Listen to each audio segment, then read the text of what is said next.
भगवान महावीर का शुभ संदेश आज के इस दहशतवाद एवं आतंक के हमलों से व्याकुल चित्त देशवासियों के लिए उतना ही प्रासंगिक है जितना कि आज से 2500 साल पहले भगवान महावीर स्वामी का उपदेश प्रासंगिक था। भगवान महावीर स्वामी ने वैश्विक समस्याओं को मिटाने के लिए सर्वोपरि सर्वश्रेष्ठ जो उपदेश दिया है वो अहिंसा का उपदेश दिया है। अहिंसा यह सभी जीवों की सुख और शांति का कारण है। जब तक हमारे जीवन में, हमारे परिवार में, हमारे समाज और देश में अहिंसा का वातावरण निर्माण नहीं होता है, तब तक हमारे देश की आतंकी की समस्याएं हों, चाहे कोई दुर्घटनाएं हों अथवा किसी प्रकार के कोई लड़ाई और झगड़े हों, वो तभी तक चलेंगे जब तक लोगों के मन में करुणा, अहिंसा और दया का भाव नहीं होगा। आज यदि हमें देश से इस समस्या से निपटना है तो हमें अहिंसा के मार्ग पर चलना होगा। अहिंसा का मार्ग जीव दया का मार्ग है। अहिंसा का मार्ग शांति का मार्ग है। कोई भी समस्याओं का निराकरण यदि होता है तो वो शांति के साथ आपस में मिल बैठ कर के निपटाने से होगा और उसमें भी अहिंसा से होगा। इसलिए हम अहिंसा के बारे में ज़रूर अपनी श्रद्धा को बनाएं।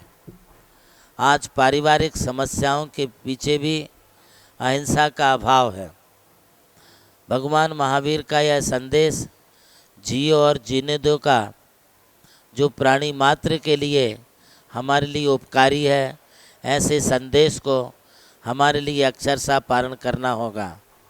जहाँ हम एक कीड़े मकोड़े पेड़ पौधे की पत्ती को भी तकलीफ़ नहीं पहुँचाते हैं, वहाँ हमारे लिए किसी देश में रहने वाले देशवासियों के लिए कोई तकलीफ़ पहुँचाना यह कहाँ तक उचित होगा। चाहे वो जाति के नाम पर हो या धर्म के नाम पर हो। यदि हम जाति और धर्म के नाम पर बंटवारा करते हैं तो फिर हमारा देश भारत अखंड नहीं रह सकता है। हमें अपने देश को अखंडता की ओर ले जाना है। वसुधैव सौ कुटुंबकम की भावना हमारे लिए अपने मन में रखनी होगी। हम जैसे प्रकृति से मिलने वाली हवा, ऑक्सीजन सभी के लिए है। प्रकृति से मिलने वाले पेड़ पौधे, उनके फल और छाया सभी के लिए समान रूप से मिलती है। सूर्य की किरणें जिस तरह से सभी के लिए रोशनी प्रदान करती हैं एवं रात्रि में होने वाली चंद्रमा की किरणें सभी के लिए एक जैसी शीतलता प्रदान करती हैं, वैसे ही हमारी अहिंसा भी सभी के ऊपर अपनी करुणा के भाव रखते हैं। मैत्री भाव जगत में मेरा, सब जीवों से नित्य रहे की ये पंक्तियाँ आज हमें गुनगुनाना ही नहीं है, बल्कि हमारे लिए इसका चिंतन और मनन भी करना है कि सभी जीव जो हैं मित्रता के भाव से रहें। आओ साथी हाथ मिलाओ आगे बढ़ो की इस कहावत को हमारे लिए दिल से जोड़ना होगा और ज़मीन पर ही नहीं, मैदान पर ही नहीं, मन में हमारे लिए स्थान देना होगा। यदि हमारे मन में दूसरों के प्रति प्रेम है, दूसरों के प्रति मित्रता है, तो हम कितने भी लोगों को अपने हृदय में समा कर के ले सकते हैं। इसलिए हम मित्रता के भाव को जागृत करें और मित्रता के भावों से हम आगे बढ़ें। हम अपने परिवार, और समाज के लिए भी आगे बढ़ाएं, देश को आगे बढ़ाएं, तो मात्र एक अहिंसा के बलबूते पर ही हम अपनी समाज और देश की प्रगति कर सकते हैं। महानुभावों, अंग्रेज़ों के काल में जब हमारा भारत गुलाम था, तब महात्मा गांधी ने इसी अहिंसा के बलबूते पर देश के लिए आज़ादी दिलाई।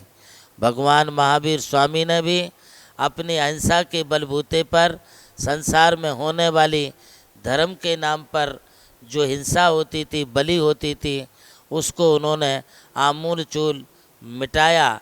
वह एक अहिंसा ही थी। अहिंसा यह जहाँ एक परम धर्म है, वहीं यह दया सभी जीवों के प्रति अभय भी प्रदान करती है, सभी जीवों को जीने का अधिकार भी देती है। एवं वही दया हमारे लिए परिणामों की विशुद्धि का कारण भी बनती है। धम्मो दया विशुद्धो, आचार्य कुंद कुंद देव ने दया के लिए हृदय की विशुद्धि कहा है। इतना ही नहीं, करुणा जीव स्वभावो, यह करुणा करना, दया करना, ये जीव का स्वभाव है। आप हमेशा के लिए गुस्से में नहीं रह सकते हैं, हमेशा के लिए आप तनाव और टेंशन में नहीं रह सकते हैं, किंतु आप शांति के साथ अपना जीवन भर भी शांति के साथ आप व्यतीत कर सकते हो। इसलिए शांति का पाठ, शांति का संदेश यदि हमारे लिए प्राप्त होता है तो वह मात्र अहिंसा से प्राप्त होता है। आप अपने जीवन में अहिंसा को स्थान दें तो हमारी वैश्विक समस्याएं अपने आप जो हैं ख़त्म हो सकती हैं। हमें एक दूसरे के प्रति जो दहशत के भाव बने हैं, एक दूसरे के प्रति हमारे लिए जो दूरियां बढ़ रही हैं, इन समस्त दूरियों को समाप्त करने के लिए अहिंसा परमो धर्मा की नीति को अपनाते हुए अपने जीवन को सफल बनाएं एवं देश में शांति का वातावरण निर्माण करें।